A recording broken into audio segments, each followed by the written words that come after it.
tuweze kuendelea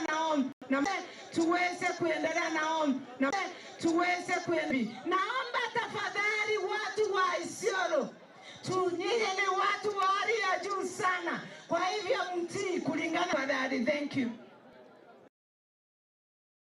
Tuweze kuendelea na maombi. Naomba tafadhali watu wa Isiolo, nyinyi ni watu wa hali ya juu sana, kwa hivyo mtii kulingana tafadhali. Tuweze kuendelea na maombi. Naomba tafadhali watu wa Isiolo, tuweze kuendelea na maombi. Naomba tafadhali watu wa Isiolo, nyinyi ni watu wa hali ya juu sana, kwa hivyo mtii kulingana tafadhali. Thank you.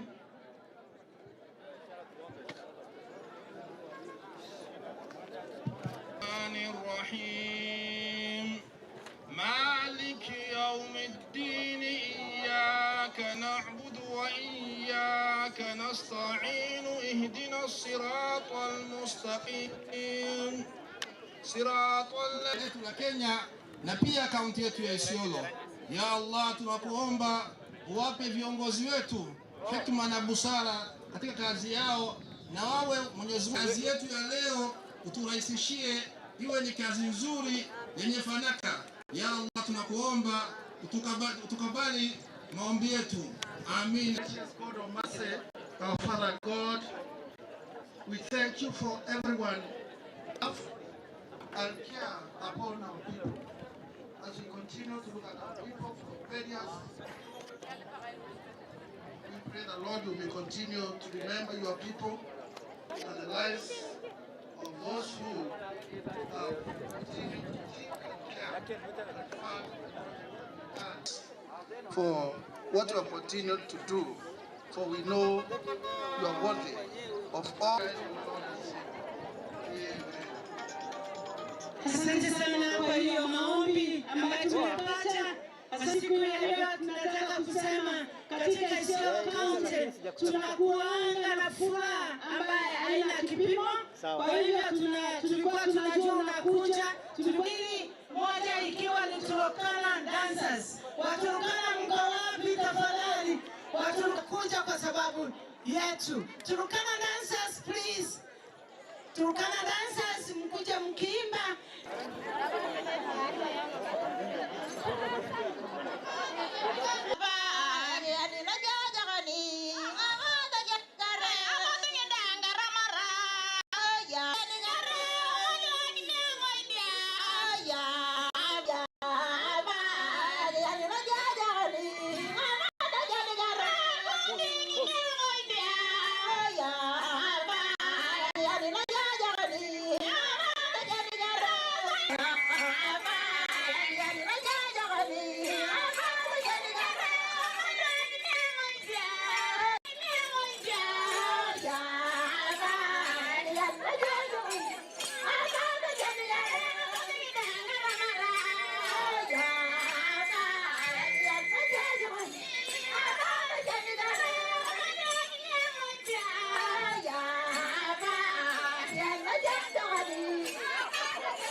Isiolo County, Ayahu Sapodia, Isiolo County, Ayahu Sapodia, Isiolo Tendero, Ayahu Sapodia, Isiolo County, Kimala Malua, Kimala Commissioner, Kimala Zeni, Hadiakia Nikadon, Kimala Kechi. Negia nikadogoni, nikimala keti. Negia nikadogoni, nikimala TTM, nikimala DRiC, nikimala keti, nikimala keja, nikimala gana. Oh, kimala vishuna, kimala ambassador, kimala European. Asante. Kimala wiwal, Kimala keti. Asante.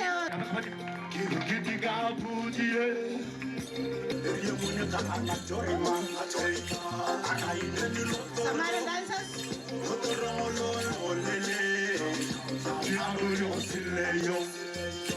Abutama imoside amena yonyoboya anyorumure amena yo ndoria makini yetauka pempe anyuko ikebudanya tikanyariti na tirike ligana ibodorobo atachamu atoroto na uja itu yobo iti rigaranya la yobo joke atoni chenike yobo joke baki na baki niche oy sileyo abutama ya benki empesa ilimune dingitenya na Kenya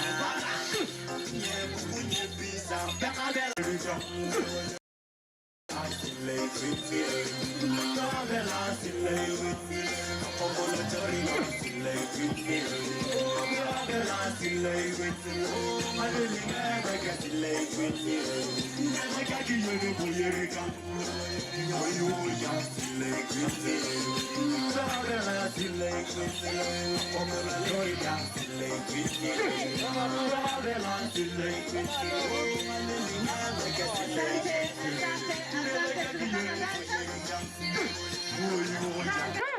Hane Turukana kutoka Ngaremara vya wonderful.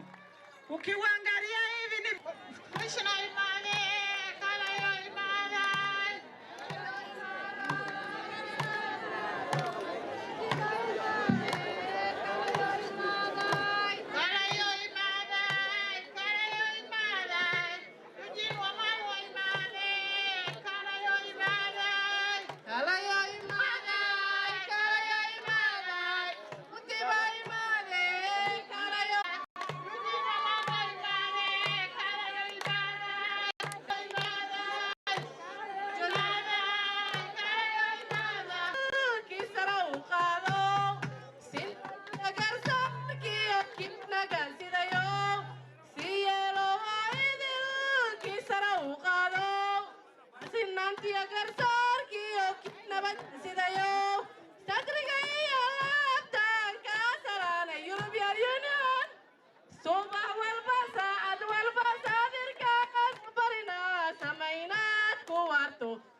Asante sana wamama wa Somali. Kwa hivyo wako na hope katika maisha yao na wanaendelea kabisa. Mothers of Hope, wekeni mstari haraka tafadhali. Haraka dakika moja kwa sababu Isiolo karibuni wageni hapa kwetu Isiolo. Siku muhimu tunaelimisha na majanga tofauti. Siku muhimu tunaelimisha na majanga tofauti. Ukame unamaliza na kufupisha maisha yangu na yako. Ukame unaua ng'ombe, mbuzi na ngamia wetu. Ukame tunakosa chakula shambani. Jamani ukame, tujipange kwa kufuga mifugo chache. Tupande mimea inayostahimili makali ya jua. Kama mawele, mtama, kuzuia njaa kwa jamii zetu. Upepo unaharibu paa la madarasa. Watoto wetu wanasoma chini ya mti. Wananchi, lazima mpande miti kata moja upande mbili. Karibuni wageni hapa kwetu Isiolo, karibuni wageni hapa kwetu Isiolo. Siku muhimu tunaelimisha na majanga tofauti. Siku muhimu tunaelimisha na majanga tofauti. Janga la mafuriko ni jambo tunaweza kujikinga. Mwanzo, mvua ni baraka na baraka hii lazima kuidhamini. Mafuriko ina uharibifu kwa mali na binadamu, lakini tunaweza kujikinga kwa upanzi wa mti, kuzuia mmomonyoko wa udongo na pia kuchimba mabwawa kuhifadhi maji mengi. Karibuni wageni hapa kwetu Isiolo, karibuni wageni hapa kwetu Isiolo. Siku muhimu tunaelimisha na majanga tofauti. Siku muhimu tunaelimisha na majanga tofauti. Gale gale yani yo gar gale gale.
Wapigieni makofi ni wamama wa nguvu tafadhali.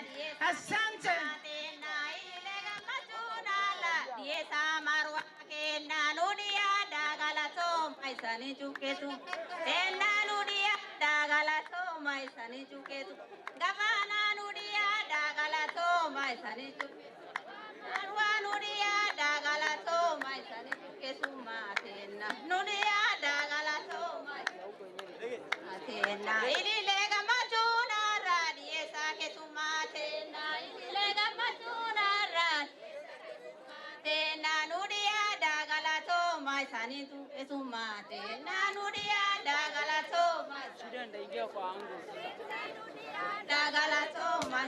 Sky for the Women Group, karibuni European Union.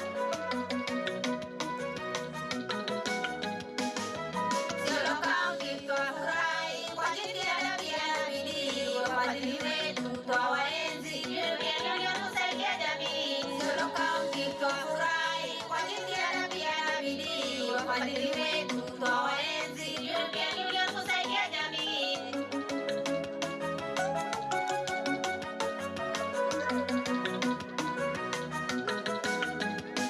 Tunashukuru sana kwa kazi kuhamasisha sisi wakazi, tumefurahi sana moyoni, hakika twahisi raha. Isiolo County twafurahi kwa jitihada na bidii, wafadhili wetu twawaenzi, European Union kusaidia jamii. Isiolo County twafurahi kwa jitihada na bidii, wafadhili wetu twawaenzi, European Union kusaidia jamii.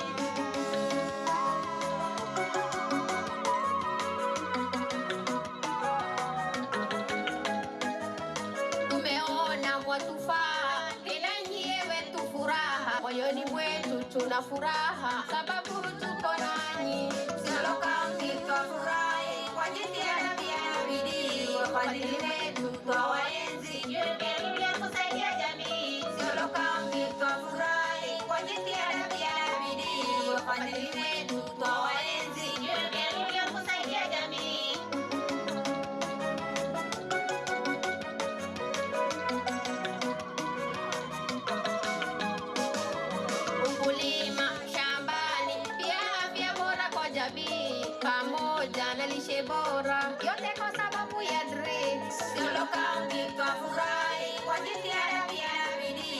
wafadhili wetu twawaenzi, kusaidia jamii. Isiolo County twafurahi kwa jitihada pia na bidii, wafadhili wetu twawaenzi, kusaidia jamii.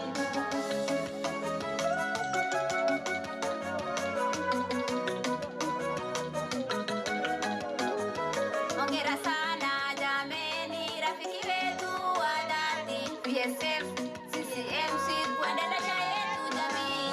Isiolo County twafurahi kwa jitihada pia na bidii, wafadhili wetu twawaenzi, kusaidia jamii. Asante. Asante wamama waskayodha. Asante kwa kukaribisha wageni.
Asante wamama waskayodha kwa mawaidha mazuri. Endelee na maendeleo. Asante sana, asante sana, asante sana. Tuwapigieni makofi njemeni. Asante. Mgeni wetu wa heshima siku ya Mnagaji msa? Salama sana, hakuna shida. Salama. Ya wazee wakaangalia mambo ya nyesi.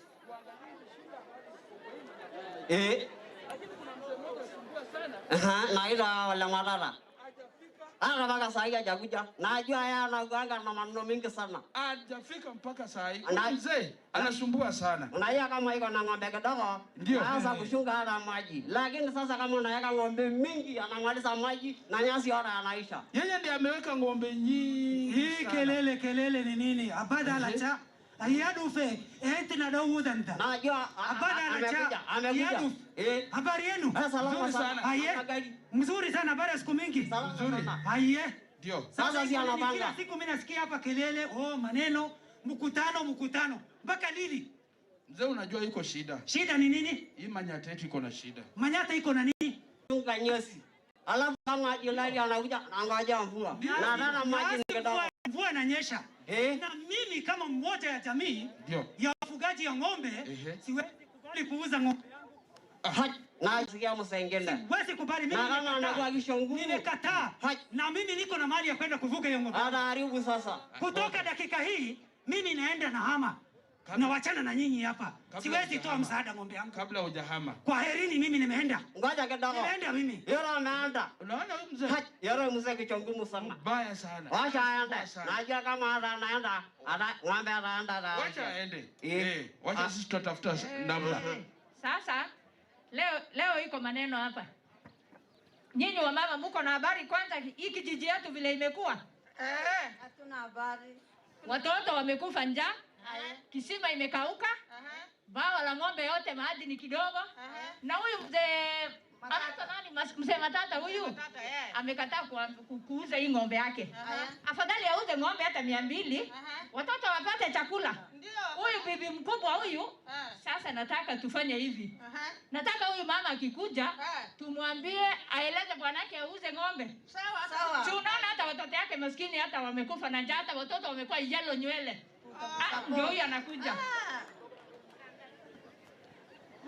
Habari zenu? Nzuri. Aki nimesikia mkiongea. Mimi nina shida. Shida gani? Aki mimi watoto wangu wanaisha njaa. Watoto wenyewe imekuwa kwa shakoni. Tumbo zimekuwa kubwa. Aki mzee wangu ako na ng'ombe 400 na amekataa kuniuzia. Sasa kwanza yangu ng'ombe juzi nilienda ndama ngapi nirudi? 4. Simuuze. Bila kuja ngoja nimwambie.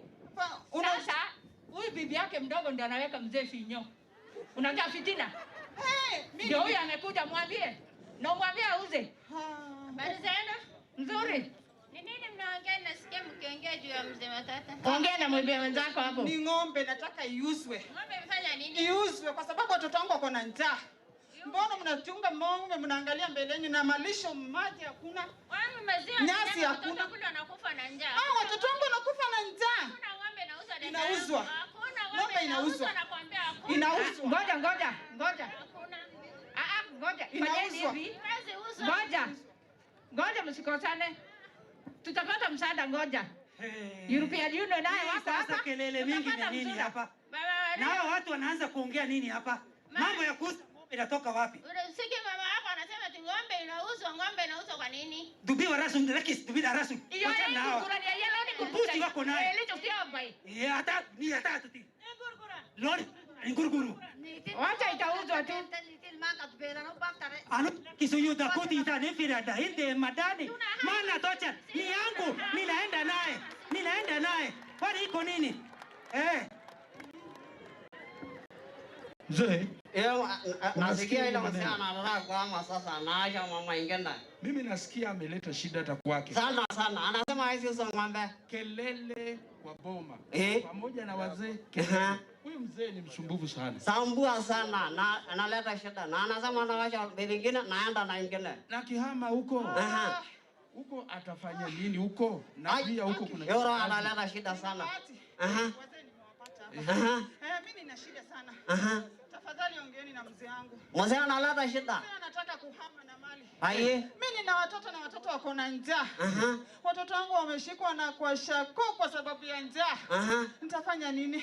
Kama ngoja. Najua palipo na mzee alipige jambo. Anda nyumbani. Ataongea naye. Na ataongea naye alafu hata kama anawasha. Mimi si bibi. Wewe ni bibi? Halafu nashangaa sana. Kuna ng'ombe kidogo na mbuzi kidogo anakuachia? Hakuna. Hata niwachie chochote. Na sasa ile maziwa watoto walikuwa wanapata kidogo kidogo. Hakuna hajanitia. Sasa wewe usikue na wasiwasi. Kabla mzee hajahama, tutakalishe chini, tumwambie akuachie ng'ombe 2 na mbuzi 2 ya kupata maziwa. Na tena nasikia leo kuna shirika ambayo inasaidia. Ndio. Hapa iko shida kubwa sana. Hii Manyata nimesumbuka. Na mimi kutoka dakika hii siwezi uza ng'ombe na mimi ninahama. Wario! Halake! Uko wapi? Ndio sisi baba. Nakudi? Baba. Kitu ya kwanza mnafunga sukari, majani, bosho, mnaweka kwa punda. Na sisi tunahama tunaenda Sabaruwa. Huko kom. Nyuma ya wapi? Muto.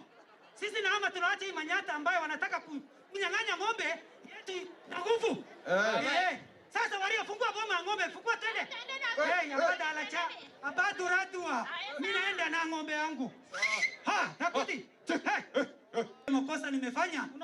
Tafadhali naomba msamaha. Ulikataa? Naomba msamaha. Nimekataa. Mimi pia nakufa sasa. Watoto wamekufa. Watoto wako. Basi wacha hata mimi nikufe, hata mimi nibaki hapa hivi. Wacha mimi nikufe. Hapana. Wacha mimi nikufe jamani. Hapa kuna shirika ya msaada imekuja. Ni nani au watu gani wamekuja? European Union tuko naye, tuko naye hapa. Wataninunulia ng'ombe? Allah. Watatuchimbia. Allah.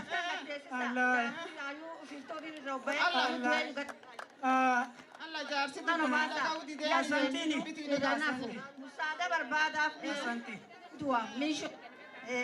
Mzee Matata, ujue kuwa shida ikitokea kama hii, tuko na wafadhili wetu ambao wanakuja hapa wanatusaidia. Wafadhili kama European Union, tuko na DRiC ambao wanakuja wanatujengea maji, wanatujengea shule, wanatujengea hospitali. Kwa hivyo wakati ambapo asanteni kama group ya Isiolo Ketesa. Asante sana hiyo group na ndio uweze hata yetu mpaka huko juu kwa His Excellency the President. So wakati huu kwa kunyenyekea kabisa nitaweza kumuita national government officials. Sorry, si pesa imekuja ndio hii. Mtashiba siku karibu. Sasa hii kukukaribisha Isiolo County. Hii ni county vile unaona ni face ya Kenya mzima. Kila kabila utapata hapa. Hata kwa moja kama mandugu na madada. Hapa tuna shida. Hakuna kitu naitwa ukabila hapa. So waziri, we ujione nzuri ika. Ya pili waziri, mimi nataka kushukuru wewe kwa sababu umetupea nafasi siku ya leo. Mimi najua you are shared this DRiC project. So we say thank you very much. Sorry. So karibu sana waziri.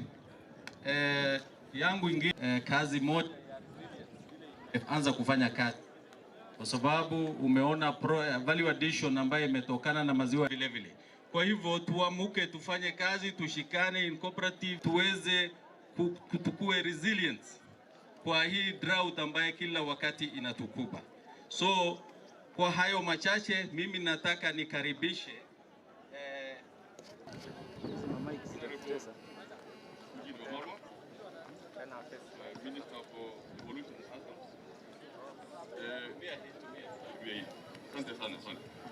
Gavana wetu mpendwa wa Isiolo. Basi napenda kuchukua fursa kidogo tu kuwaelezea ni kwa nini tuko hapa kwa siku ya leo. Kuwaelezea juu ya hii program ama ya hii project ambayo kupitia kwa akina mama ambao wamekuwa hapa wakitutumbuiza, na pia kupitia kwa youth ambao pia wametutumbuiza, ambao wameelezea kabisa, wametaja mambo hayo yote. Kwa hivyo yangu itakuwa rahisi sana. Basi napenda kuchukua hapo mbeleni, lakini pia mnaelewa ile changamoto ambayo tuko nayo kuhusiana na huu ugonjwa wa corona. Kwa hivyo ni project ambayo tayari tumeanza, inafanya kazi katika sub county zote 3 za Isiolo, katika wadi zote, lakini hasa kwa ile majukumu ambayo tunatarajia kufanya ni wadi 7 ambazo zimetiliwa manani. Naamini ya kwamba wengi wenu mna hiki kijitabu. Wengi wenu mna hiki kijitabu kidogo. Ndani yake kuna summary kidogo kuhusiana na hii project. Vile nimesema mbeleni, nimefurahi kina mama wameimba na vijana wametutumbuiza. Project hii haja yake ni kufanya kazi pamoja na wananchi wa Isiolo County, pamoja na viongozi wote katika Isiolo County, na wananchi wa Isiolo County ambao wengi wao ni wafugaji, lakini tunajua pia kuna wengine ambao wanafanya ufugaji na pia hupanda mimea. So tunafanya kazi na hao wote ili, kwa mfano, kwanza vile kina mama wameimba hapa, kuhakikisha kwamba inaweza kufanya nini, kupata lishe ya kutosha wakati viongozi mashinani, ili kuhifadhi pahali ya malisho ya mifugo. Tunaweza pia tukapanda aina ya mimea, na hii mimea haja yake ni kuimarisha hali ya chakula nyumbani, lakini pia kuhakikisha kwamba tunaongeza lishe bora, good nutrition, lishe bora, good nutrition. Hivi vitu vyote ambavyo tumetaja kwa mfano vitaambatana pia na mafunzo, na haya mafunzo yatafanywa kupitia kwa viongozi wa county, idara mbalimbali, idara kama ya health, ama ya idara ya kilimo, mifugo na fisheries, kupitia kwa shule, kupitia kwa wafugaji na wakulima na wale mixed farmers. Tutaangalia pia mambo ya kurekebisha infrastructure ya maji, iwe ni kisima kwa mfano, iwe ni kutumia roof catchment. Kama kwa mashule tunatoa maji kwa roof catchment, na hayo maji inawekwa naweza ikatumika kwa shule ama kwa wananchi nyumbani, kwa upanzi wa mboga, kwa upanzi wa mimea mingine, na pia kwa matumizi ya nyumbani, na pia kuhakikisha kwamba hali ya afya, hygiene, inafanya nini, inakuwa mzuri. Sababu mambo haya yote yanaungana pamoja ili kuhakikisha kwamba tunaishi maisha ambayo ni ya afya na ambayo ni mazuri kwa sisi na kwa watoto wetu. Hiyo ndio njia nyingine. Mambo mengine ni kwamba hii kazi yote tukifanya, tumeimba juu ya ukame, tumeimba juu ya mabadiliko ya hali ya anga. Sasa kuna ile kitu tunaitwa climate smart. Climate smart. Wale wachanuzi wa lugha mnasema nini hiyo? Climate smart. Yaani tunafanya hii kazi tukiambatana na vile mambo ya hali ya anga yanabadilika, na sisi pia tuwe tayari kufanya nini? Kuyakabili. Tuwe tayari kuyakabili. Hiyo ndio njia nyingine ambayo tunafanya. Mambo ya biashara, acha niongee tena mambo ya biashara kidogo. Mambo ya biashara tunaangazia sana mambo ya kina mama na mambo ya vijana. Mambo ya kina mama na mambo ya vijana, naambia kwamba saa zangu zimeisha, lakini haya ndio mambo ambayo tunasema ya kwamba tunafanya kazi pamoja. Na nachukua fursa hii kusema asante sana kwa wana governor, sababu hapa katika Isiolo tumepata ile support kubwa sana kupitia kwa department zote ambazo tunafanya nayo kazi. NDMA tunasema asante sana kwa ajili ya good coordination na support ambayo tumepata tukifanya hii kazi. Na siwezi nikasahau county commissioner, sababu kuna kazi ambayo tunafanya pamoja hapa ambayo pia inahusiana mambo ya kuintegrate mambo ya peace building kwa hii kazi. Asante sana kwa usaidizi. Nchi wote nyinyi ndio heroes. Hero wanasemaje kwa Kiswahili? Wananchi nyinyi wananchi wote nyinyi ndio mashujaa. Wananchi kule ambao ndio mnafanya kazi ya ukulima, mnafanya kazi ya ufugaji, mnafanya kazi ya biashara, nyinyi ndio mashujaa. Na kwa hivyo ikiwa tutafaudi moyo wenu huo wa kufanya kazi kwa bidii na kwa ushirikiano. Kwa hivyo I take this opportunity once more to say thank you very much. Na kama tena kuna vitabu hivi wale ambao wamepata, nafikiria mnaweza mkasoma zaidi na mkapata habari zaidi kuhusiana na hii project. Nilikuwa nimetengeneza kwa Kiingereza lakini kajaribu kwa Kiswahili. Asanteni sana. Project that is building drought resilience in Isiolo is being implemented by 5 partners. VSF mko hapa? Tafadhali msimame niwatambue kidogo. If you are here. Yeah, VSF, good. Pigeni hao makofi tafadhali. Hawa ndio wana implement. CCM mko hapa? Good. CCM, pigeni hao makofi pia. E for Impact. E for Impact. Ni hawa. Wapige makofi. Haya. Social Ministry Research Network Center, Somineres. Muko. Wapige makofi tafadhali. We World muko. Very good. Naona muko. Asante sana. And Your Excellency, obviously the county government of Isiolo plus NDMA from the national government. So we have planned together the planning of this project, and now we are again implementing together. So sio kazi tu hawa wanafanya peke yao. So we are doing this project together. So that is the communication I wanted to share with you.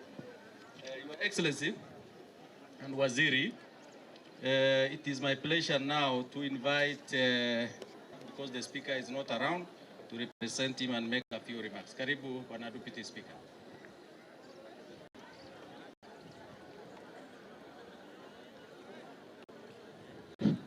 His Excellency the Governor, the CS Wamalwa, the European representative, all the protocols. Thank you. Governor, team kutoka European Union, viongozi tabaka mbalimbali, wananchi tukufu, assalamu alaikum. Assalamu alaikum. Najua sisi ni wanasiasa, Excellent Governor na Waziri, hatujui kuongea mambo kama hii ya leo, yetu utakuwa chache tu. Tunashukuru wafadhili kutoka European Union, project ambaye nilisikia saa hii ni DRiC. Hiyo nilisikia tena, hizi picha ambaye ninaonyeshwa hapa ni gamia. Na mimi ni mfugaji ya gamia pia. Na nilisikia jina Anolei. Anolei naye mimi ni mwanzilishi. Request yetu ni moja tu, through governor yetu na waziri Yuji na team kutoka European Union. Sisi wafugaji ya gamia tuko na changamoto. Huwa hata juzi nilikuwa nimeambianga kuna ugonjwa ambaye hizi gamia iko nayo, ambaye serikali yetu tukufu zamani ile mambo ilifanywa research, ile dawa ambaye imetolewa ni dawa ya ng'ombe, mbuzi na kondoo. Gamia kama amewachwa kidogo nje. Tunaomba research iweze kufanyika ili hawa wafadhili waweze kutusaidia mambo ya dawa ya gamia. Hiyo ni request yangu. Request ingine, niliona hizi project, Excellent Governor, hata nilikuambia juzi, ili focus ward kama ward 7, ambaye ni kama iliwachwa ward 3. Moja ni hii ward ambaye saa hii tuko, Wabera, Bulapesa na Burat. Ukiangalia sana, Excellent Governor, team sponsors. Kwa mfano Burat, watu wanadhani Burat iko kwa municipality. Lakini vile mnajua Burat iko rural, tuko mbali. Ukua hii town, misho ya Burat ni karibu kilomita 60. Borde yangu na Deputy Speaker. Tunaomba jambo kama hii, kuna watoto ambaye saa hii hawako karibu na dispensary, hawako karibu na hospitali, wako kichaka humu. Naomba project kama hii ikifanyika, Excellent Governor, hata wewe nilikuambia uko peke yako. Mambo ya Burat, sidhani Burat iko kwa municipality peke yake, bali pia tuko kwa rural. Nikimalizia, wafadhili, hizi mambo mnatufanyia sana Excellent. Wafugaji sisi, maji ni changamoto tuko nayo ya gamia wale wafugaji. Angawa tuko na omba mambo ya borehole, ili hii hata maziwa itoke kwa wengi, utakuta tunaenda kilomita 60 kutafutia gamia maji. Utakuta tunategemea Waso peke yake, ambayo utakuta mahali ingine ni 60 kilomita. Tunaomba wafadhili wasifocus sana jambo moja, tunaomba waweze kuangalia mambo ya maji, mambo ya dawa ya gamia, na ninaomba wale wa Anole iliuninua kiazi, tunaomba hiyo project tunawasibu, tunawatambua, jambo tu iweze kurekebisha hapa na pale. Asanteni. So hawakuji peke yao kuja kuuliza maybe wananchi tutafanyiwa nini. Lazima watapitia kwa njia ya serikali. Na ndio maana tunasema waziri wa devolution alifanya kitu kubwa sana, na Upendo ametupenda, ndio maana ameangalia Isiolo sana. Manake tukiangalia ile watu ambao wafadhili wako hapa, wote wako hapa na wako chini ya ofisi yake. Asante sana kwa hiyo. Na tunaomba uendelee, manake tunaelewa mpangilio wa Isiolo. Sisi kama watu wa Isiolo tunaelewa tuko na shida sana kwa ajili ya mambo ya drought. Na pia we are not good managers. Representative of the CEO of NDMA, sorry. Director Technical Service Sunya Ore. Karibu Bwana Director. The chief guest, Honorable Eugene Malwa, Cabinet Secretary for Devolution and Assaults, who is also my Cabinet Secretary, Mohammed Kuti. He was also one time my minister. And I remember there was a proposal we presented to the President on PPR and disease-free zones. And by then, it was the first time that it was discovered in Sambu, in Turkana County. It killed very many livestock, and the President was gracious enough to provide us support. And it's what I will also wish to have NDMA. We have a lead role in drought risk management coordination and climate change adaptation, a function conferred to us through an act of parliament. And we have both from Nairobi and here Isiolo County. Please, you can stand up so that, yeah, that's the NDMA team. You can see Cabinet Secretary have a strong team here in Isiolo and a representation from Nairobi as well. Thank you very much.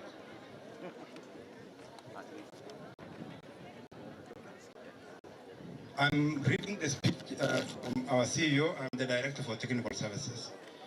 It's a great pleasure and honor to be in the launch of this very important project, the Building Drought Resilience in Isiolo County through Sustainable Livelihoods project, which contributes to Pillar 4 on sustainable livelihoods of the Ending Drought Emergency Strategy, which is our blueprint on drought risk management.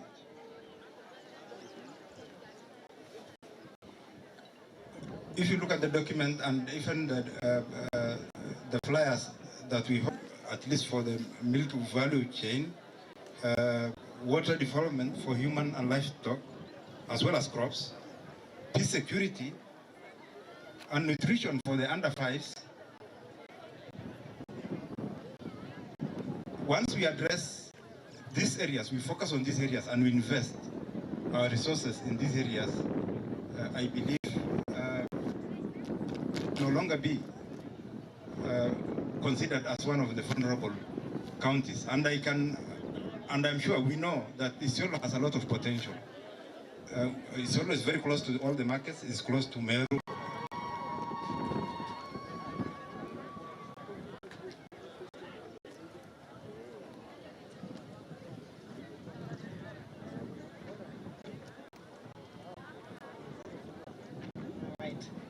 Let's see whether I manage this without losing my papers.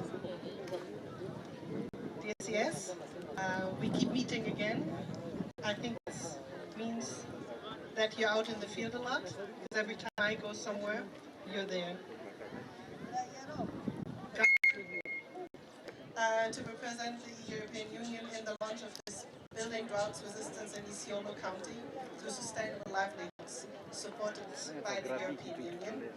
And I apologize that my ambassador could not hear. He's getting to the end of his term, so he's getting squeezed for time, so he's delegating quite a bit.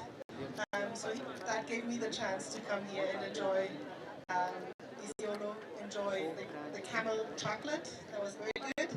And launch the program that we did yesterday and this program today. So this program is implemented by a consortium led by Swiss, and I know there's some representatives here, thank you very much, in close cooperation with the county government and the National Drought Management Authority. Counties is affected by recurrent droughts, which quite often lead to famine and other disasters. Droughts may occur naturally in many parts of the world, and they have been part of the Kenyan Assal region for a long time. But more often than not, they're exacerbated by climate change. But the good news is also that their impact can be mitigated through human action.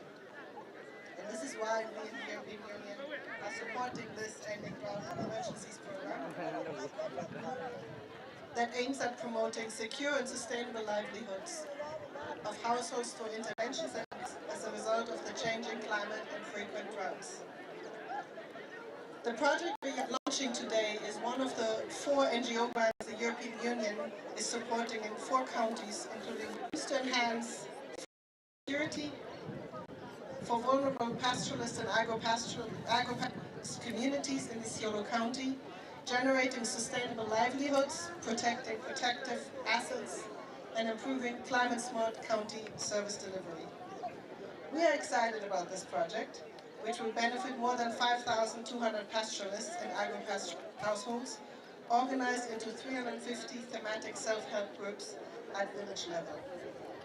In addition, 300 local-level community-based workers will be trained in different disciplines, including health, disease reporting, and peace building. At least 200 county government staff will be supported to provide better quality services. The project will also bring together about 25 development partners participating in the Isiolo County Multi-Stakeholder Forum on Nutrition. This will improve the coordination of activities of stakeholders in order to avoid duplication of efforts and improve the efficiency in delivery of expected results. Due to this coordination, we expect to impact on nutrition by decreasing the stunting rate for under 5-year-olds, under 5-year-old children by 3%. These activities will complement the long-term support of the National Drought Management Authority, which has been active in Isiolo with Drought Preparedness Project and the CEO speaking. We are also building rural roads in the county and work through Kenyan Rural Roads Authority, which are due to start next year. Yesterday, I had the honor to visit the Agribiz program, the role of Kenyan women and youth in agribusiness. It will establish business incubation hubs in 8 counties and incubate youth and women agripreneurs, including community-based organizations or self-help groups and SMEs. I'm happy to inform those of you who weren't there yesterday that one of the business incubation hubs will be based here in Isiolo. A call for interested applicants is now open with a deadline of the 12th of March, so next Friday. So please see your social media or check it out and apply if you have a business idea and I wish to be part of this project.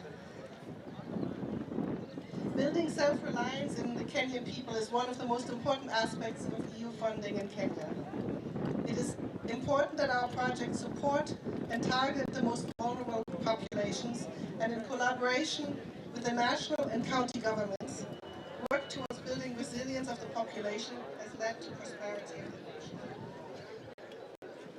Resilience and prosperity are thus at the core of what we do at the European Union in partnership with the national government and the county governments.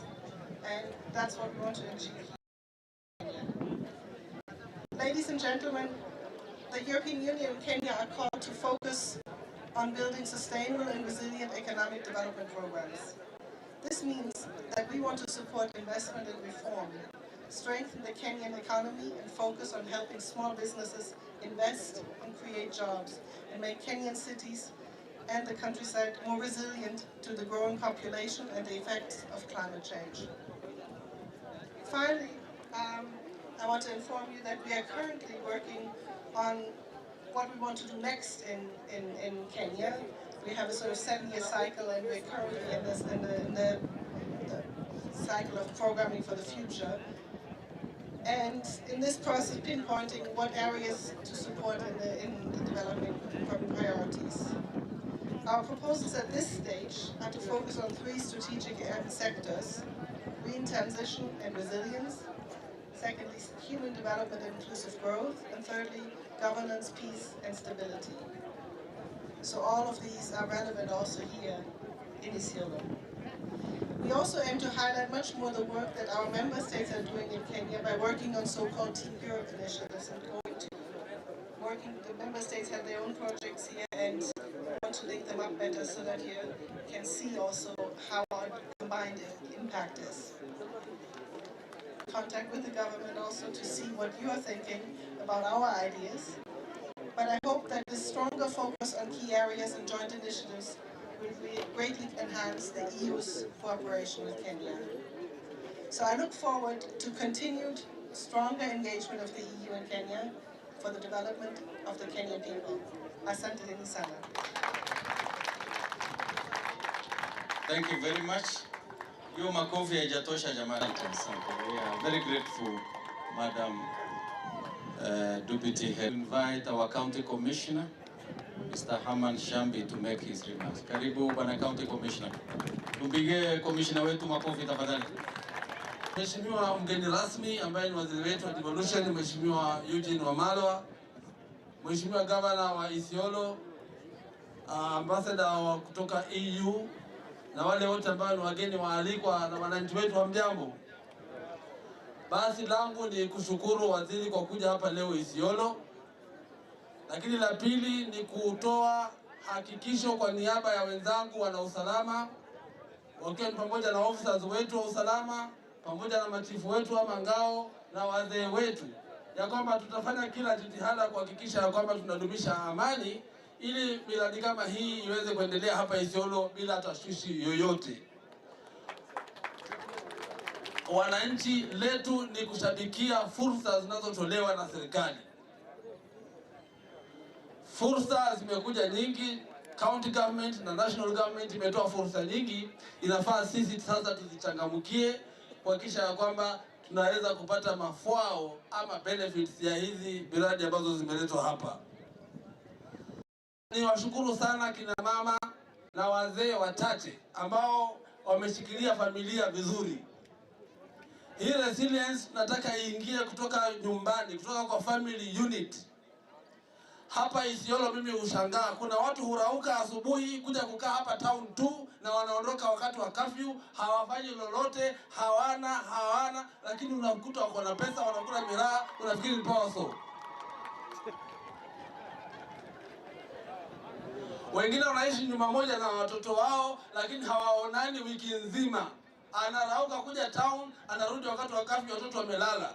Akifika asubuhi watoto wakienda shule, mzee hayuko, akirudi wamelala, hawaonani wiki nzima na wako nyumba moja. Hizo pesa wanazotumia kama milionea hapa town zinatoka wapi? Kwa hivyo hiyo resilience lazima tujenge familia kwetu nyumbani. Lakini sisi wazee jua letu ni la jana na leo. Vijana ndio leo na kesho. Na lazima muwe mstari wa mbele kushabikia hizi fursa. Hapa Isiolo kuna innovation center ambayo imeanzishwa na ushirikiano na county government ya Isiolo. I think the only one. Na tumesikia ya kwamba mambo mengine mkipitisha, na tunashukuru MCA walifanya jambo lao. Wananchi mfanye jambo lenu pia county ambayo vijana msiakupewa. Lazima tujitume. Chabure kinakutesa. Chabure kinakunyima uhuru wa kujidai. Hata ukienda nyumbani jioni umepewa pesa ya kupewa, unaambiaje family hiyo pesa umetoa wapi? Hata huoni aibu. Kuna tabia nimeona hapa imeanza kujengeka kwamba kazi yetu ni kukaa mkao wa kutegeshea, wa kupewa cha kupewa. Hayo vijana lazima mambo tubadilike. Fursa ziko nyingi. Kuna kijana hapa ameunda app mwafiki ya kwamba ngamia anakuwa na app ngamia zikiwa kama ziko Oldonyiro, zikitoka nje ya Oldonyiro inaonekana kwa simu, watu wanafuata mbio, ngamia imepotea, imeibiwa. Vijana kama hao ndio tunataka support. tunataka vijana wajitumie hizi fursa ambazo ziko, na nashukuru saa hii serikali, Mheshimiwa Rais wa Jamhuri ya Kenya kwa kuongeza muda wa kazi kwa vijana mpaka June 30th. Wako vijana ambao wamepata mafao makubwa sana na hiyo pesa, japo kidogo, lakini afadhali imegeuza maisha yao. Tunataka vijana muweze kujituma. Wale wa Kristo, kuna wakati Yesu Kristo alienda kuponya mother-in-law wa Peter. Alipomponya, wananchi walijaa hapo nje wanataka kuponywa, na yeye akawaponya. Kesho yake walijaa watu zaidi. Yesu alipotea polepole akaenda, kwa sababu aliona nikisaidia hawa watu watakuwa wamejengeka tabia ya kungojea kusaidiwa, watakuwa watu wategemezi, hawatakuwa watu wa kujituma. Kwa hivyo lazima tuchukue hizi fursa ziko, na lazima tuweze kujituma. Wako vijana hapa ukiwaona, mheshimiwa, kwa sababu ya hii mokokaa, kijana kukata hiyo utafikiri ni poso. Jamani, lazima tubadilike. Huu uwanja unachukuliwa na kina mama na vijana wasichana. Kama wanaume tutacheza namna hii. Lazima tuchukue nafasi yetu katika jamii, kwa sababu mwanamume ndio kichwa cha nyumba. Lakini kina mama hata fanya makosa gani, akija nyumbani mheshimu tu. Mume ni mume, japo gume ana sifa za mtume. Sisi tukamkashifu mbele ya watoto, tukaanza kumsomea. Hapana, tumpe heshima yake. Lakini wazee nanyi mpaka mbadilike, tuweze kurekebisha tabia zetu, tuweze kuwa heads wa nyumba wa kisawasawa. Otherwise, mimi nataka kushukuru sana kwa mpango kama huu ambao umeletwa, lakini vile nimesema kwamba tunataka hii resilience iongezeke katika manyumba. Na maliza nikitoa mfano kwamba vijana, kazi ziko na fursa ziko. Yuko kijana anapenda sana huko Nakuru, yeye anaosha magari tu, lakini amesema haoshi magari KAB, KDA, KCD, anaosha KD series peke yake. Na kwa watu wa KD ndio anaenda huko na ameongeza pesa kidogo. Hiyo ni akili. Kuna mahali nikiwa na nywele sasa hivi kipara, niliingia kwa kinyozi. Kinyozi ukiingia anakupatia tray ya peremende na biskuti, alafu unakaa chini. Alafu anakuja na iPad, ulinyolewa lini mara ya mwisho? Tarehe fulani anaandika. Kuna NS unapatanga rashes ukinyolewa? Anaandika tena, anaandika Kikuyu Dhundo. Alafu anapeleka notes kwa kinyozi huko ndani kwa ofisi. Alafu anatoka wawili, nurses kama nurses. Mwingine pande hii na huyo baba katikati. Anakuja msichana mmoja ni wa kuniosha. Alafu watatu ni wa kunipaka mafuta. Nikiangalia hapa naona mafuta chupa karibu 20, lakini ndani content ni ile ile. Alafu ile kichana ya kunichana anatoa kwa karatasi, akimaliza kunichana anaitupa kwa dustbin. Lakini najua jioni anaokota na anaweka mshumaa, anafunga tena. Lakini ukimaliza mambo yote hayo unapewa bili ya 450. Nikasema huu ni wizi mtakatifu. Na ndio mambo tunataka vijana mfanye na rieng. Vijana mnafanya kazi na rieng. Fursa ziko nyingi, ni kutumia akili tu. Na washukuru sana kwa kunisikiliza. Asante sana. Asante wetu. Na mimi nataka mjitayarishe sasa.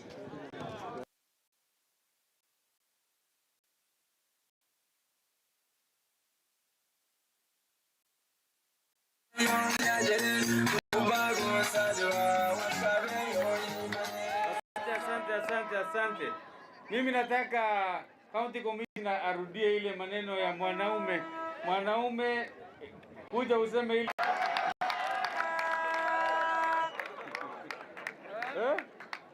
wewe unasema mume ni mume, japo gume ana sifa za mtume. Mwesikia hiyo?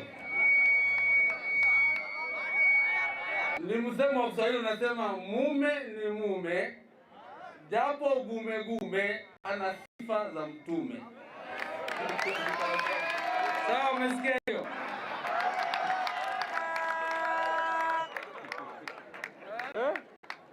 Wewe unasema mume ni mume, japo gume ana sifa za mtume.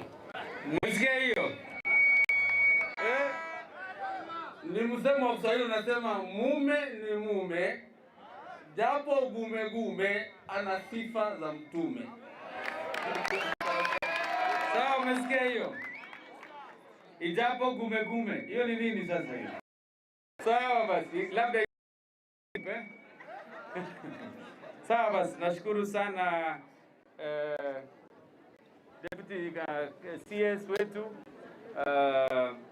Eugene Wamalwa ambaye ni rafiki ya kaunti ya Isiolo. Mnajua nilimpigia jana jioni na kweli tuliweza kuongea by saa 9 na aliweza kuamua kufika, na tunamshukuru kila wakati tunamwalika. Tumpigie makofi waziri wetu tafadhali. Tumpigie makofi EU ambaye wako na sisi hapa na wametusupport. Hata jana tulikuwa na hawa, tuwapigie makofi tafadhali. Tuko hapa na speaker na MCA wetu wa Burat na MCS wengine, tuwapigie makofi tafadhali. Na tuko pia na msaidizi wangu ambaye ni mtu mshupavu, County Secretary Dr. Ahmed Galgalo, pigie makofi tafadhali. And all protocols observed. Na wafanyikazi wa county na wafanyikazi county commissioner wetu, tumpigie makofi tafadhali. Na toka kwa kichwa changu. Honorable Cabinet Secretary, Ministry of Devolution and Asal, Honorable Eugene Wamalwa, Honorable Deputy Delegation Leader for EU, representative from VSF and other partners in this program, distinguished guests, ladies and gentlemen, it gives me a great pleasure to welcome you to this important occasion of the official launch of the Isiolo EU-funded Resilience Initiative. I take this opportunity on behalf of Isiolo community to thank the Ambassador of the European delegation for extending the hand of friendship to the people of Kenya and in particular Isiolo County. This project is among the important resilience initiatives in Isiolo, whose objectives are aligned to the County Integrated Development Plan, CIDP, and will greatly contribute to the county disaster preparedness, food and nutrition security for a sizable number of vulnerable communities. The 4-year initiative will be implemented in Chari, Cherab, Siricho, Garbatula, Kinang, Garimara, Burat, Oldonyiro, pastoralists and agro-pastoralists to ensure improved drought resilience and nutrition-sensitive agriculture and livestock production integrated with conflict resolution and peace-building strategies. Key productive household assets and community investments are sustainably built and recovery capacities against recurrent droughts are strengthened with a particular focus on women's economic empowerment.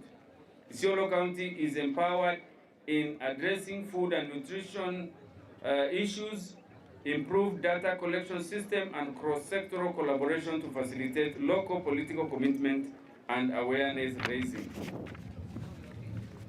The project adapts a multi-stakeholder approach at all levels to enhance partnership and coordination in tackling food and nutrition security, resilience, promote behavior change, increase transparency in decision-making at all stages.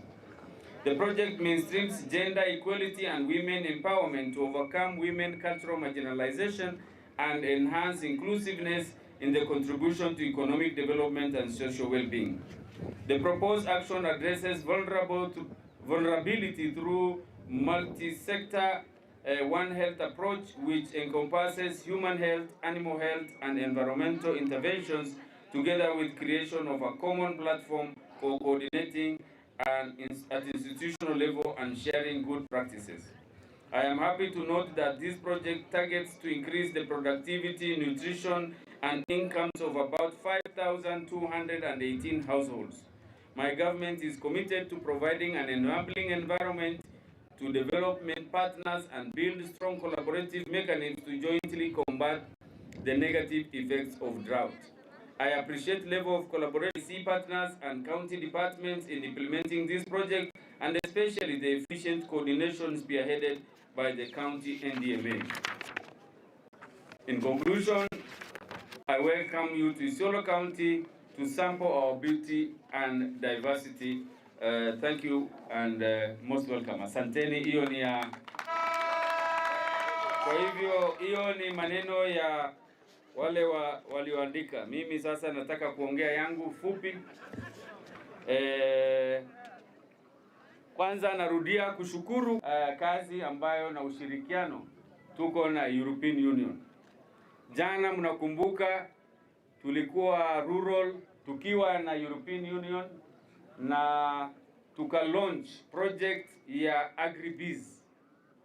Na nataka wa vijana wale wako hapa wanisikize vizuri sana. Jana tumelaunch kitu ambaye si ya kesho, si ya ahadi inayokuja. Saa hii vile tuko hapa mnatakikana kufanya application na ni vijana na kina mama. Muweze kupata pesa ya biashara ambaye ni grant, sio loan, grant. Inatakikana group 100 katika hii muula, hii application ya leo, group 100. Iwe ni group ya mtu moja ama ni group ya watu kiasi gani, iwe registered na umeapply kupitia Kenya Climate Innovation Center website yao. Kwa hivyo mnajua group 100, tusema kama group moja ni watu 30, hiyo ni watu 30,000, sio 30,000 people watakuwa wamepata hiyo, na jumla ya bilioni 2 itatumika kwa hii muda. Kwa hivyo tafadhali usiongoje, na hiyo application inafungwa tarehe 12 mwezi hii ya 3. Inabaki leo tarehe ni ngapi? Form leo tarehe ni 4, inabaki siku 9. Form inachukuliwa kwa youth ile Youth Empowerment Center na inachukuliwa pia kwa rural. Sio? Is that correct? Form inachukuliwa wapi na ofisi ya agriculture. Mmesikia? Ofisi ya agriculture na livestock, Youth Empowerment Center na Rural Training Center. Hapo mahali 3 lazima utapata. Mumefahamu? Group 100 na kila moja itapata mpaka milioni 1.5. Na ni saa hii.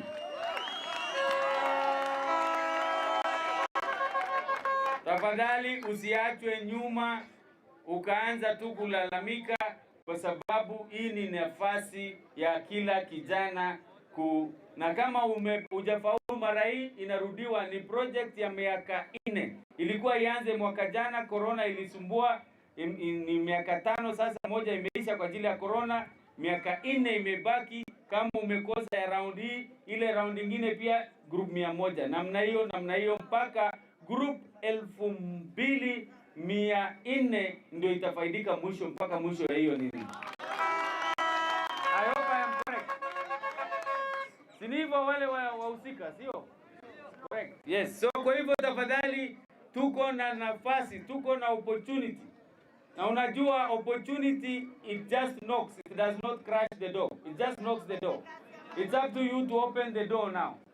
Ama namna gani?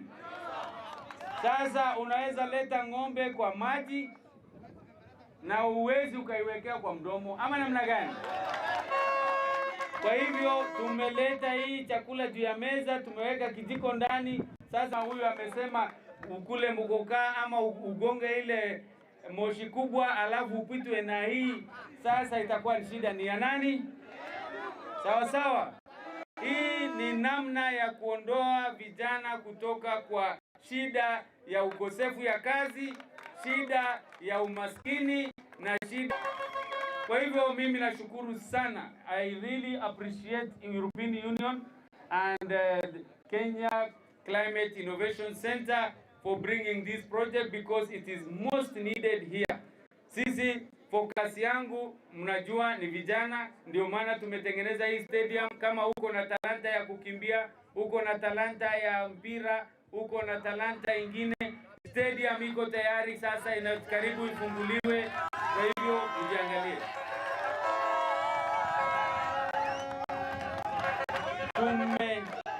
Asante.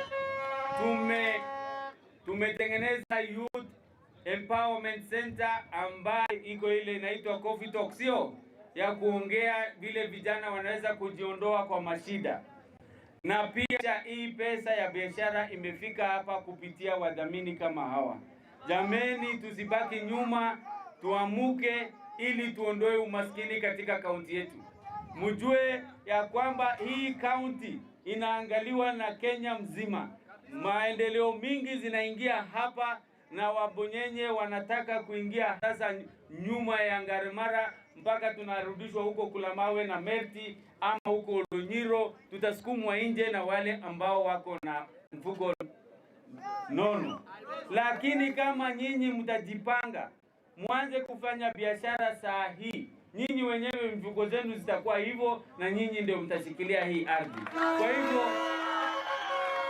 Kwa hivyo inategemea sasa kama tutakuwa tutasafisha hardwares na hoteli na magari za wenyewe maisha yote, ama sisi wenyewe tuwe na hizo maduka na hardware kupitia hizi biashara.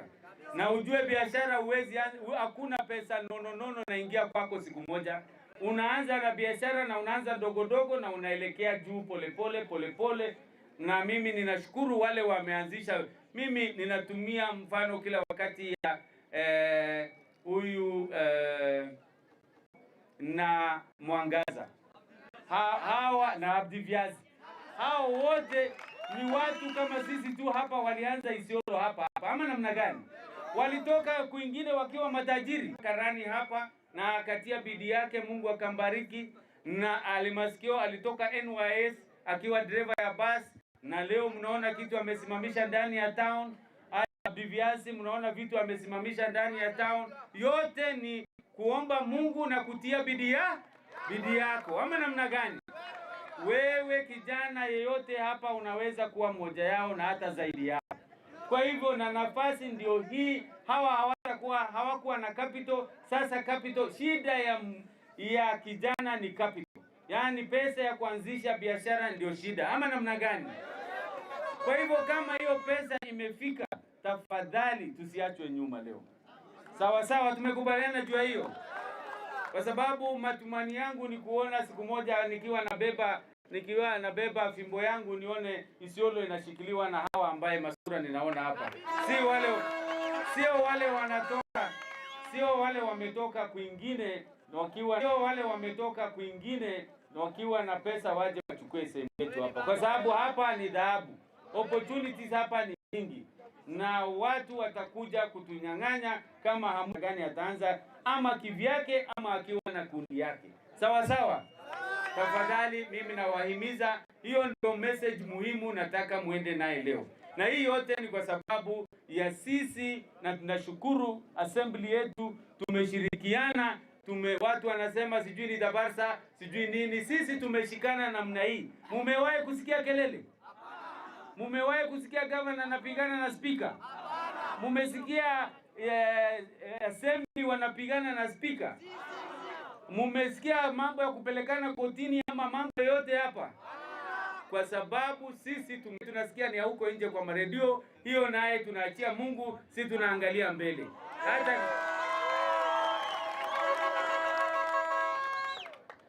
Na sisi hata hatujibu, tunapiga hatua tukiwa tunajua ni nini tunafanya. Na Isiolo inaonekana wakati ile mambo ilikuwa kwa foundation, soko ilikuwa foundation, ofisi ilikuwa foundation, assembly ilikuwa foundation, haionekani. Sasa yote imeanza kuinuka, na vile inainuka ndio idhaa inaendelea kwenda chini. Ama namna gani? Zamani wakati haionekani idhaa ilikuwa mingi. Hakuna kitu mnafanya, hakuna. Lakini leo shahidi ni hii ofisi kubwa inaonekana yenyewe. Shahidi ni hii assembly inaonekana yenyewe. Shahidi ni stadium ambayo inaonekana yenyewe. Shahidi ni soko ambayo inaonekana yenyewe. Shahidi ni hii mabarabara mnatembea juu, na mimi nitaendelea kuboresha, na mimi ninaomba hata Sanesa ili nimalize hizo makazi zote.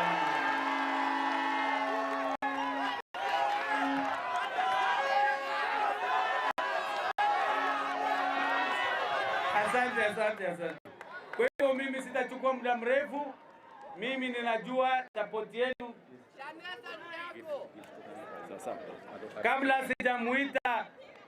Kabla sijamuita waziri, lakini kitu muhimu ni kufanya kazi. Kazi tutafanya. Ile ingine tunaachia Mungu. Hata Shanesa ni ya Mungu. Ama namna gani? Na ni nyinyi, Mungu atafanya kazi kupitia nyinyi. Lakini wacha niite, nataka wakisimama hapa wawe warembo ambao wanaitwa Guyo, mkubwa aite Guyo ama Esokon ama aitwe Mwenda, vile jina mtampea. Isiolo ni mchanganyiko ya makabila yote, sio? Haya, tuanze na Madam Deputy.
Asante sana.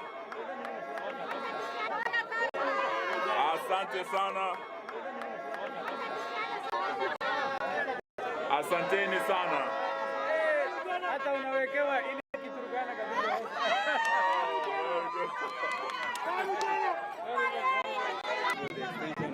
Kazi mtaani. Oh, very good. Yes, yes, yes, yes. And yes. Sasa mambo moja ambaye nilitaka kutaja ni mambo ya kazi mtaani.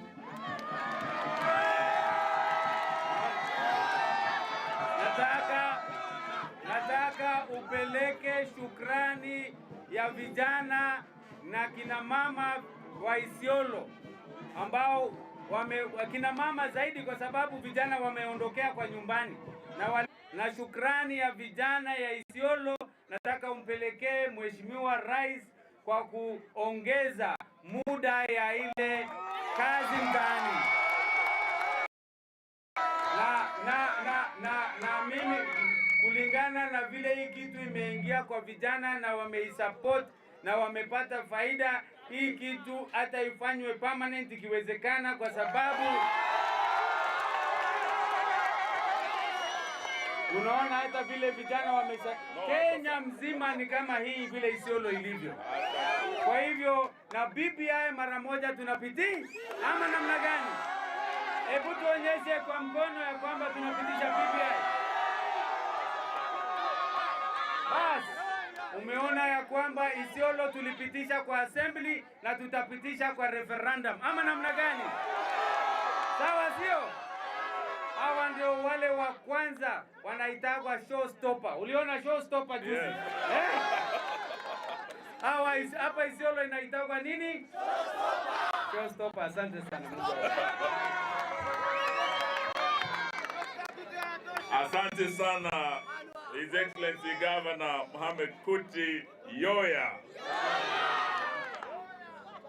Na tunataka kwanza tuwaletee salamu za Mheshimiwa Rais Uhuru Kenyatta. Umezipokea? Na Mheshimiwa Rais, vile mmeelezwa na Governor, ametoa elekezo ya kwamba ile kazi mitaani, kazi kwa vijana wetu iendelee. Na nimefurahi kufika Isiolo kuona ya kwamba vijana wamefurahia amri ya rais, ndio? Na pia nimefurahi sana kufika Isiolo na kusikia ya kwamba Deputy Speaker ako hapa. Tuko na yule MCA Yaro mwenyewe ameniambia hapa MCAs wenu wamepitisha BBI, na watu wa Isiolo mnasema mko kwa BBI. Kwa hivyo nikirudi Nairobi nitarudisha salamu zenu kwa rais, niwaambie Isiolo mko ndani. Asante, nitawasilisha ujumbe wenu. Na kwanza muniruhusu niongee kidogo na ndugu zetu hawa kutoka bara Europa, na niongee na watu wa bara Europa kwa lugha yao, alafu tuje tuendelee na yetu. Sawa sawa? May I first of all thank the Deputy Head of Delegation of the EU, Ms. Katrina, who is here with us. And may I say, the people of Isiolo have made you look more beautiful. And they are very happy to have your delegation here, and to thank you and the EU for being a great partner in disaster risk management in Kenya. And to say that just this week, the government of Kenya passed in cabinet the disaster risk management bill that will go a long way in strengthening coordination of disaster country. And today we are here in Isiolo to partner with the government of Isiolo to ensure that we increase resilience in this county and in this country. And it therefore gives me great pleasure to join you during this important occasion of the launch of the Building Drought Resilience in Isiolo County, the project called DRiC, D-R-I-C. And this project seeks to build resilience to drought and other impacts of climate change and improve nutrition status of children under 5 years in Isiolo County. Indeed, our arid and semi-arid counties have huge unexploited potential in terms of both food production and business growth. However, they have over the years remained at a greater risk from hazards such as extreme droughts and floods.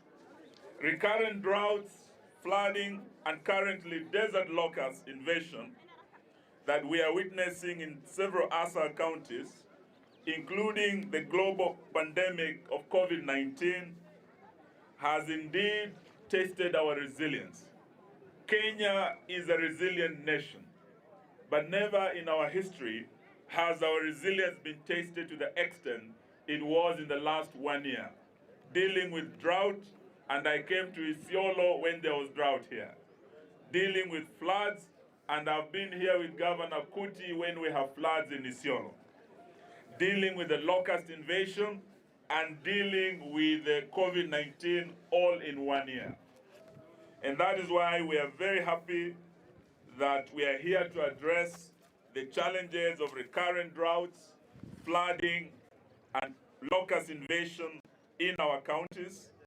And we need to see how these hazards can be addressed going forward.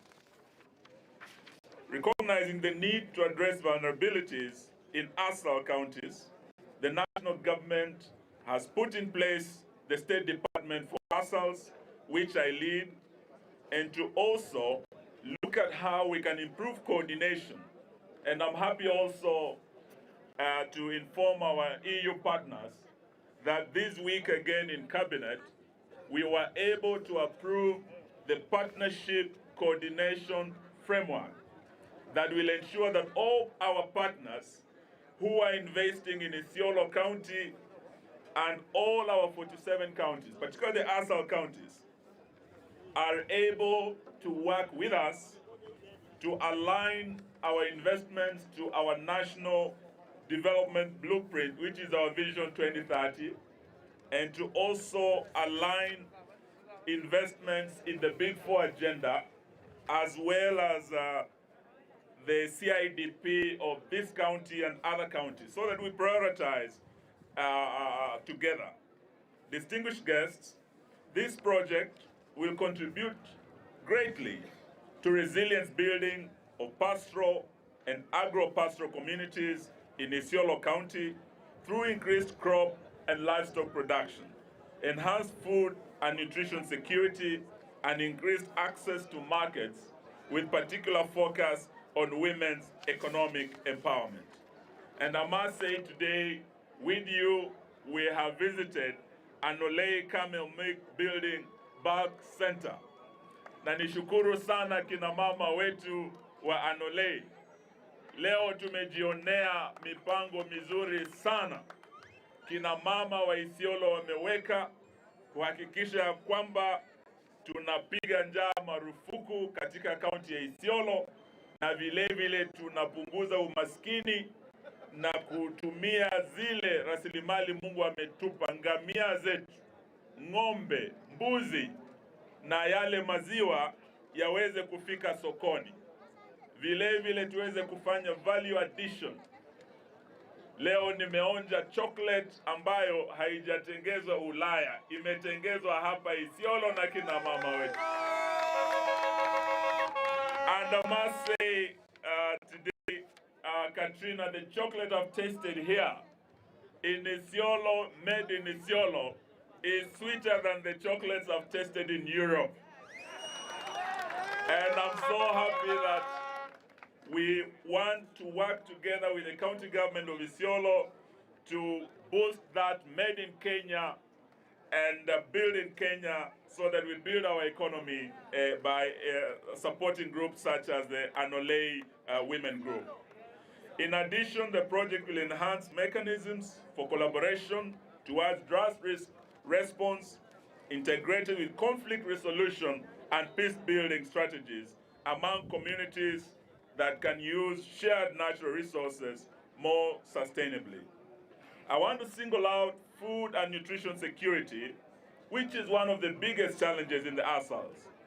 The problem can only be addressed if adequate food in terms of quality, quantity, diversity, safety, and social cultural acceptability is available, accessible, and satisfactorily used by all individuals at all times. It will enable them to live healthy and active lives and to be able to contribute to national development. Food security and livelihood in the ASALs being undermined by factors such as insecurity, conflict and high population, sedentarization, weakening of community institutions, and limited education opportunities. This further deepens the vulnerability that we seek to reduce.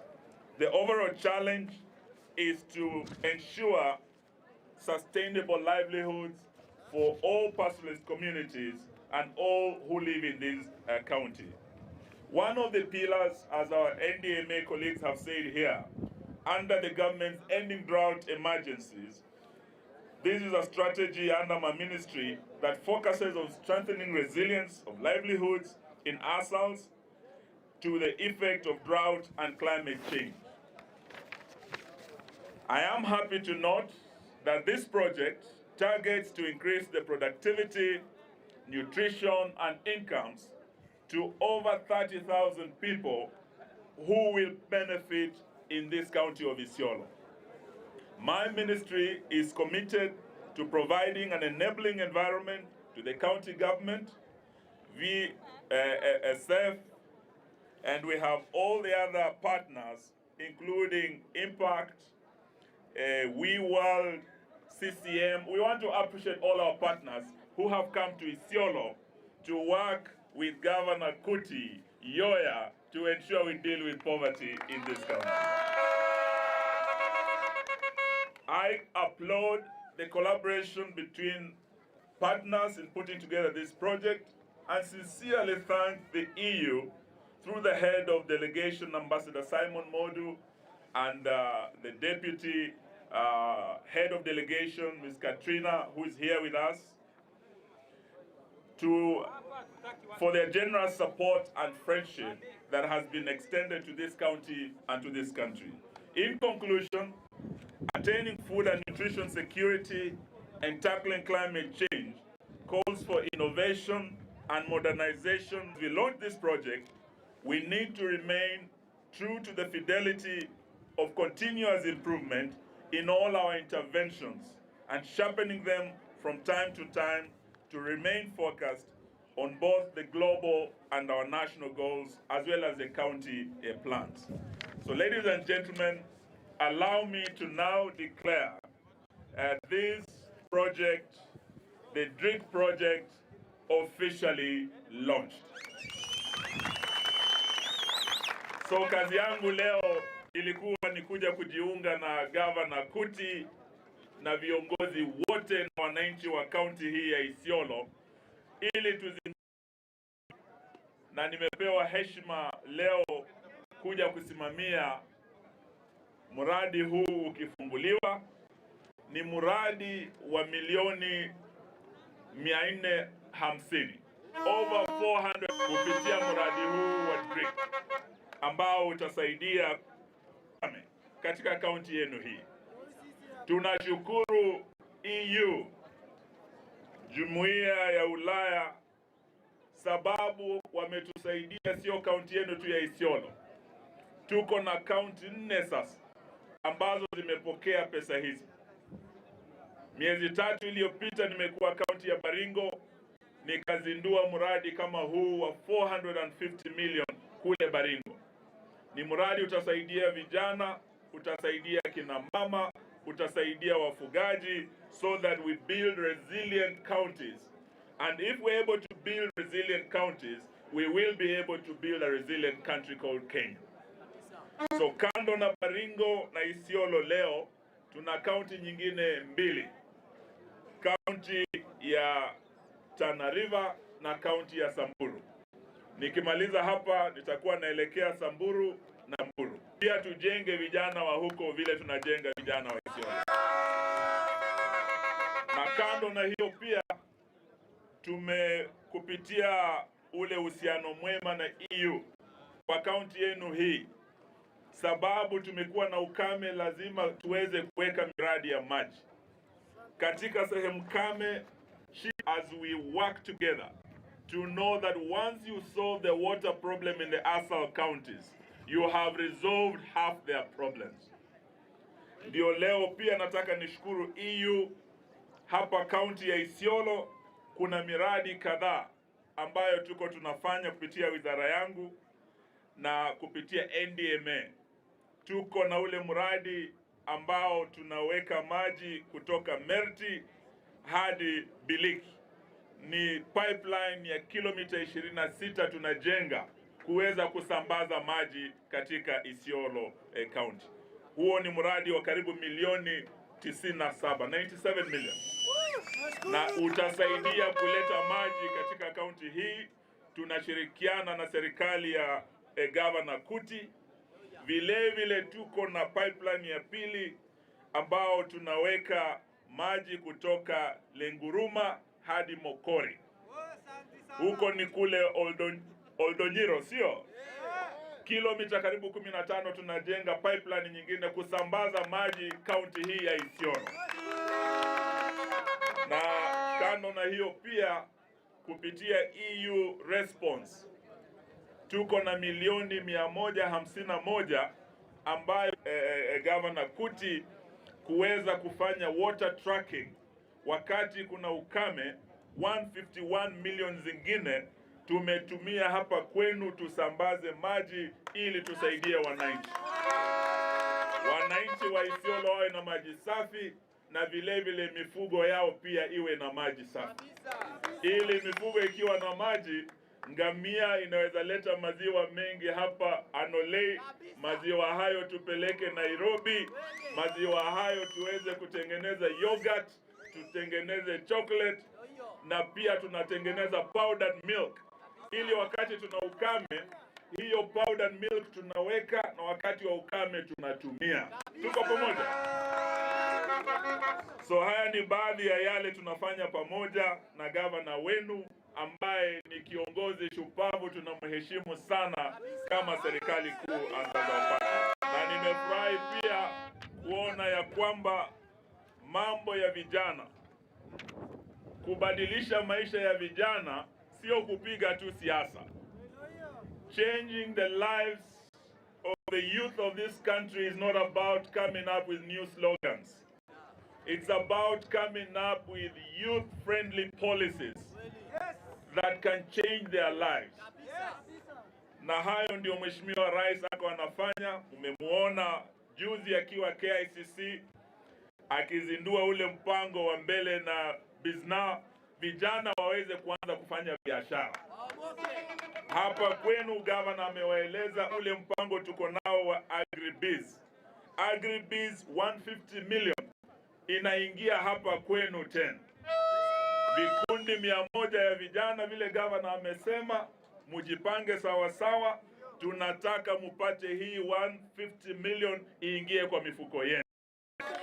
Sasa msiwe tu mnafuata mambo ya wanasiasa, wanakuja tu kusema mambo na wanaenda. Tunataka ile sera itakayoweka pesa mifukoni mwa vijana wetu, tuweze kubadilisha maisha yao. It's not about policies that will bring sustainable development in this county and in this country. That is what the leadership of President Uhuru Kenyatta is all about. Otherwise, nataka nimalize nikiwashukuru sana, sababu Isiolo County imekuwa kati ya kaunti za kwanza eneo hili kupitisha BBI. Nataka niwashukuru. Nawashukuru sababu mimi ni waziri wa ugatuzi. Kuna wale wengine wanapinga BBI, wanasema haina maana. Wanasema wao wanasupport Big Four agenda, lakini hawasupport BBI. Nataka leo niwaeleze Big Four agenda ni majukumu yaliyogatuliwa. Yaani ukiangalia mambo ya afya ni jukumu la Dr. Kuti na serikali yake hapa. Tukileta pesa zaidi kwa Governor Kuti na serikali yake hapa, ninyi watu wa Isiolo mtapata huduma bora zaidi ya afya. Tukiongea juu ya food security, yale tunafanya Isiolo leo, building resilience, hilo pia ni jukumu limegatuliwa. Mambo ya agriculture yako devolved, ni jukumu la county. Kwa hivyo tukisema Big Four agenda, tunasema tuongeze pesa mashinani, tupea Governor Kuti pesa zaidi, ainue maisha ya vijana, kina mama kama wa Anolei na wazee wetu katika kaunti hii. Kwa hivyo nawashukuru, sababu najua ugatuzi ndio utafaidika zaidi kwa ikipita. Na hiyo ugatuzi ikiimarika, maisha yenu wa Kenya wote milioni 47 kwa kaunti zetu 47 za Kenya yatainuka. Hatutaki pesa ibaki Nairobi, pesa ije mashinani, ninyi wenyewe mpange mipango yenu ya kubadilisha maisha yenu. Sawa sawa? So shukran sana kunisikiza. Mimi nitarudi hapa tena niwatembelee. Kuna mambo mengi tumepanga na thank you very much.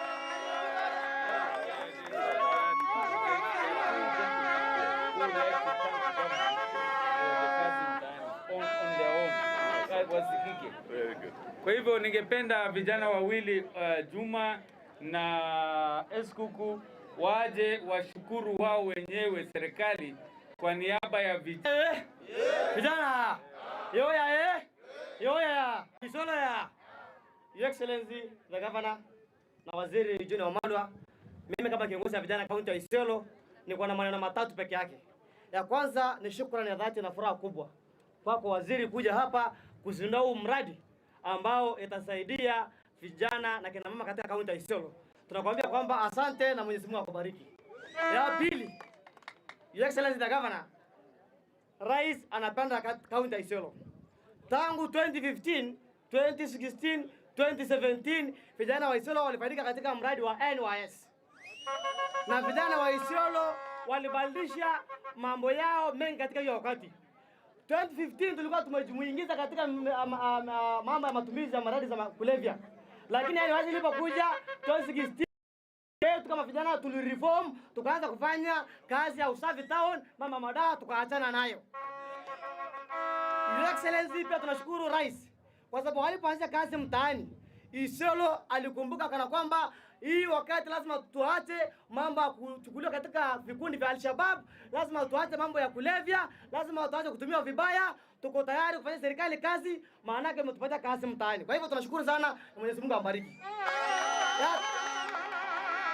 Ya mwisho, mimi nataka vijana tusikie. Kwa sababu mmetuletea Your Excellency, mmetuletea agribusiness. Vijana 2000 watasaidika pamoja na kina mama. Kando na hiyo Your Excellency, ndio hii kazi mtaani imerudi, more than 3000 vijana wako kazini. Mimi nataka kwa promise nyingi. Nataka ku promise Rais. BBI vijana assembly imepitisha. Wacha kwenye mashinani tuweke 1 2 3 mambo hizi. Tumeelewana hiyo? Your Excellency, pia nataka kuuliza kwamba mimi ndio youth coordinator BBI katika kaunti ya Isiolo. Nitapiga virimbi, nitachukua vuvuzela, nitachukua gun, nitaongoza vijana na BBI tutapitisha. Hii mambo ya kimbia hapa, sungura inapita msituni, mara inapiga teke na mwambia tutamkamatia chini. Asante na Mungu awabariki. Assalamu alaikum. Vijana oye! Yoya! Na wasalimu wote vijana wa Isiolo. Vijana wa Isiolo tunashukuru kwa vile wamejitokeza leo. Na niko hapa nashukuru nafasi hii nimepatiwa kuongea kwa niaba ya vijana wa Isiolo.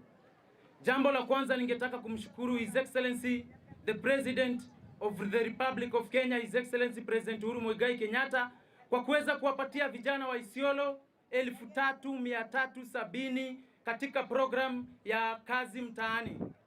Vijana wa Isiolo wameweza kufaidika na tunashukuru His Excellency President kupitia the Housing and the National Hygiene Program imeweza kuongezwa kazi mtaani mpaka mwezi wa 6. Kazi mtaani oye! Vijana oye! Tunashukuru pia His Excellency Governor wa Isiolo Mohamed Abdi Kuti kwa kuweza kutuletea hii program ya leo. Tunajua hii si program ya kwanza imekuwa launched, program nyingi zimekuwa zikiwa launched. Na hata hii program imelaunchiwa jana na pia leo ni ya kuweza kusaidia vijana kufanya biashara. Kwa hivyo nawarudishia ball vijana wenzangu. Governor amecheza kama yeye. Sisi tuko tayari. Kama tuko tayari nawaambia tuweke siasa kando. Tutafutane kwa vikundi, vijana wa pikipiki, vijana wa Bura, Tuobera, Sericho, Garbatula, mpaka Basa huko mwisho washikane kwa vikundi, wakuje wachukue hii pesa, tuweze kujisaidia. Wakati inafika 2022 hatutatumika, sisi wenyewe ndo tutaamua. Shukran sana, tafadhalini. Viva vijana, viva! La mwisho, tumepigania BBI tukiwa tunajua kuna faida ya vijana ndani. Kwa saa hizi naomba vijana wa Isiolo tusimame na BBI, tusimame na handshake na tusimame na His Excellency Governor Mohamed Abdi Kuti. Asanteni sana.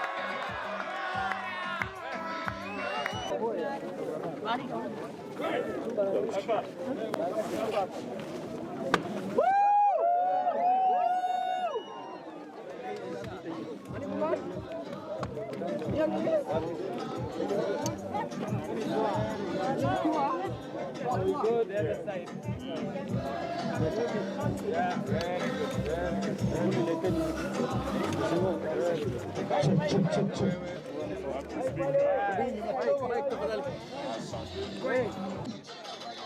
Asanteni sana, asanteni sana.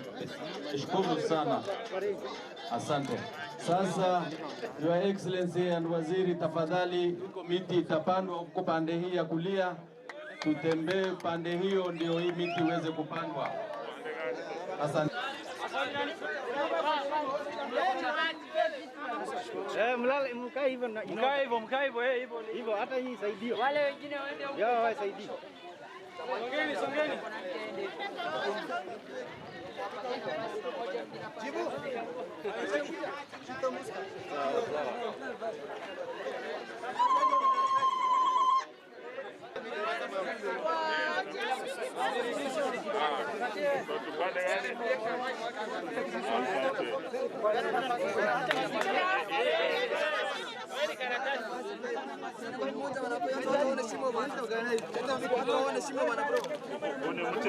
Kamera wanipatie nafasi. Wewe nafasi. Haya, songa.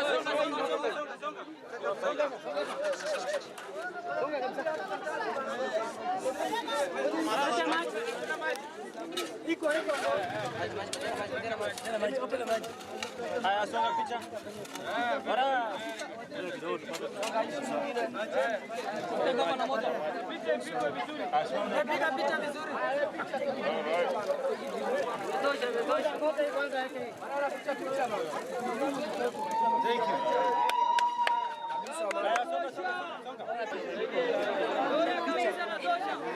Oya, piga picha bana wewe, nani? Picha bro.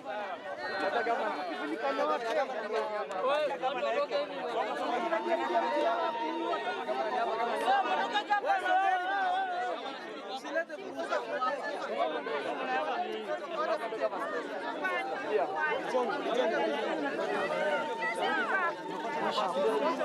makofi. Sawa.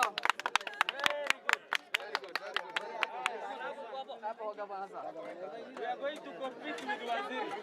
Kabisa. One na ni gani ndio gani tumea.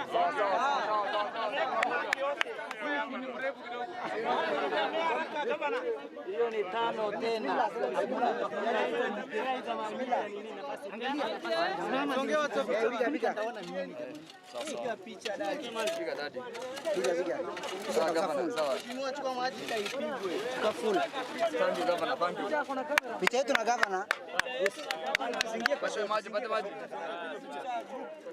Picha group gavana. Picha group yetu. Indo group PK. Afya minister. Very good. Hiyo ni tano tena.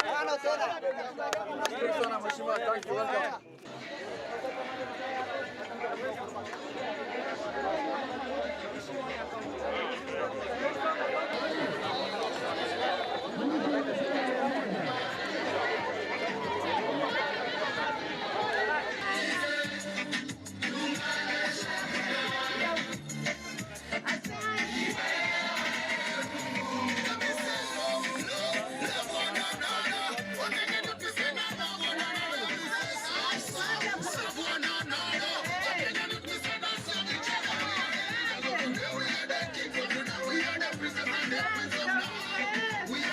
Governor Excellency anasema nani?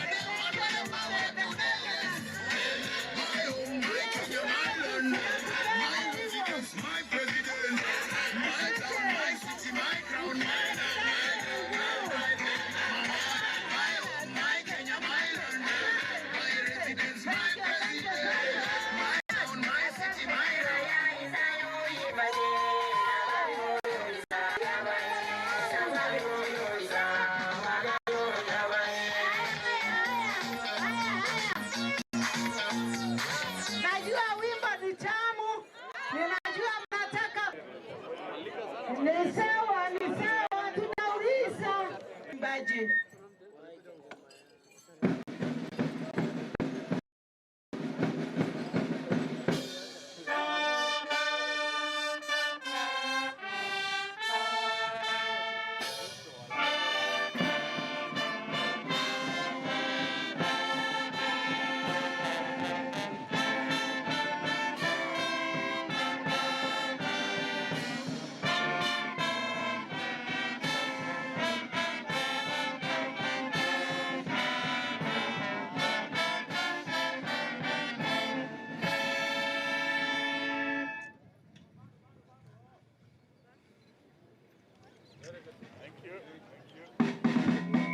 We appreciate each one of His Excellency the Governor. Tunampenda